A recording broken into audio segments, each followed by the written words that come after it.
except eastward. Therefore I said to him, he's praying southward towards Mecca, I guess. I have had enough prayer. So I went out, and I've ever been surprised at the conduct of this devil of a man. At the change in the color of his face, his trembling is sent with the sight of one praying towards the Qibla, towards Mecca. I saw one of the Franks come to Al-Amr Mu'in al-Din. May Allah's mercy rest upon us all. When he was in the Dome of the Rock, again, that's in Jerusalem on the Temple Mount. It's still there. It's the Palestinian symbol at the moment on their flags. Do you want to see God as a child? Muradin said, oh yes. The Frank walked ahead of us until he showed us a picture of Mary with Christ, peace be on him, as an infant on her lap, because Muslims accept Christ, though not the stories about it. He then said, this is God as a child. But Allah is exalted far above what the infidels say about him. He's making a joke there. He's showing me God as a child. And he's saying, this is a complete joke. This is not serious. The Franks are void of all zeal and jealousy. One of them may be walking along with his wife. He meets another man who takes the wife by the hand and steps aside to converse with her while the husband is standing on one side waiting for his wife to conclude the conversation. If she lingers too long for him, he leaves her alone with the converse and goes away. In other words, they're very easy in their sexual mores. The Muslims are shocked. He introduces his wife to other men. They talk. If they're talking at length, he leaves them to talk. No Muslim would even let them out of the house. I used to visit Nablus, and I was always lodging with a man named Muiz, whose home was a lodging house for Muslims. The house had windows open to the road. There's opposite to it, the other side of the road, a house belonging to a Frank who sold wine for merchants. He would take some wine in a bottle, go around announcing, so-and-so, the merchant, just open a cask of wine. Who wants to buy some? We'll find it at such and such place. It's a good picture of life at that time, isn't it? The Franks paid for the announcement made would be the wine in that bottle. One day the Frank went home and found a man with his wife in the same bed. This is like the story from Khalil Wadimna about the holy man who goes out and finds these things going on. He asked him, the man who's in bed with his wife, what could have made you enter my wife's room like this? The man replied, I was tired, so I wanted to rest. But how did you get into my bed? The other replied, oh, I found a bed that was so spread, so I slept in it. But he said, my wife was sleeping there together with you. And the other replied, well, the bed is hers too. How could I therefore have prevented her from using her own bed?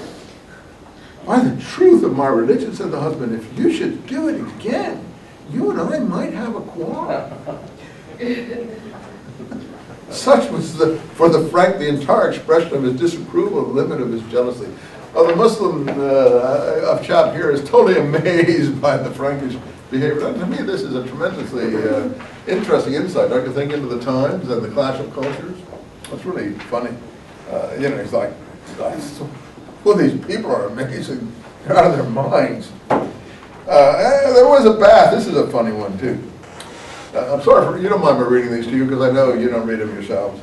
We had with us a bath keeper named Salim, originally an inhabitant of Al-Mara, who had a charge of a bath. These are public baths. May Allah's mercy rest his soul. He related to me the following story. Once I opened the bath at Al-Mara in order to earn my living. To this came a Frankish knight. The Franks disapprove of girding or covering one's waist when in the bath. They take baths naked. So this Frank stretched out his arms and pulled off my cover from my waist. He took my cover off and threw it away. The bath keeper's cover. He looked and saw that I had recently shaved off my pubic hairs. Sorry for this crudity, but it's in the work here. So he shouted, Salim! As I drew near him, he stretched his hand over my pubic hairs and said, Salim! Good, good. In Arabic, you say, Koyes, Koyes, Salim. By the truth of my... I can just hear these people talking like this because I've been in the Middle East and I've talked to people in this manner. I drew near him, he stretched over my hand, and he said, by the truth of my religion, do the same for me. I want you to shave mine. Saying this, he lay on his back, and I found that in that place, the hair there was like his beard. This is pretty crude, I have to say, but I think it's kind of funny to end our class on this note, if you don't mind. So I shaved it off. Then he passed his hand over the place, and finding it smooth, he said, Salim, by the truth of my religion, do the same for Madame. Here, his wife, do the same for my wife, Salim, here's Madame. Referring to his wife. He then sent a servant, tell Madame to come. Accordingly, the servant went and brought her and made her enter the bath. She also lay on her back. The knight repeated, do do what thou hast done for me to her. So I shaved all the hair while her husband was sitting looking at me. At last he thanked me and handed me the pay for the service. Consider this great contradiction. They have neither jealousy nor zeal, but they have courage. Although courage is nothing but the pride of zeal or of ambition, who will be above ill repute. Well, you're supposed to laugh at that story, the one I just recited to you. He goes on, of course, but he thinks it's quite funny. I don't know. I mean, actually, you probably think it's quite funny too, but you're not going to laugh in this class. But I know that you won't forget that story. This is a funny story about the Middle East that you will not forget. I've never forgotten it. And it's quite an amazing, even though it's a little bit raunchy, if you don't mind my saying so, it's quite an unforgettable picture of the clash of cultures. Again, this knight wants to shave. Not only does he not embarrass that his wife is naked in front of this guy, he even wants her to go and work on her most privy parts, you know, and he has no embarrassment. Well, French are that way supposedly even today. I don't know if they are anymore, but you see in the Middle Ages they were just like that, and the Muslims were like astonished by this behavior. You know, my God, these people are out of their minds. Here's another story, a similar story, if you don't mind. I entered the public bath in Sewer Tire and took my place in a secluded part, and one of the servants said to me, "There is in the bath here a woman." They wouldn't have bathed with men and women together in a Muslim world. I went out, I said, the Japanese would, of course, but not the Muslims.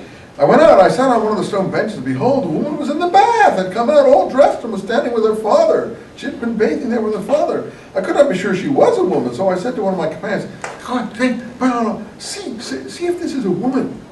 By which I meant he should ask her. But he didn't do that. He went over to her, and as I was looking at her, he lifted the end of her robe and looked at her.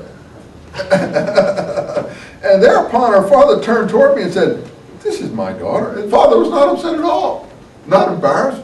He said, "Oh, this is my daughter. Her mother is dead and she has nobody to wash her hair. So I took her in with me to be bathed and wash her head." I replied, "Thou hast done well." Again, the outward dissimulation. He doesn't say that he's laughing at him or he thinks he's a complete idiot or that he has total contempt for him. "Oh, thou hast done well. This is something for which you should be rewarded." Well, this is another funny joke. I see you're not laughing. But I'm getting a laugh out of it, so I'll continue, okay?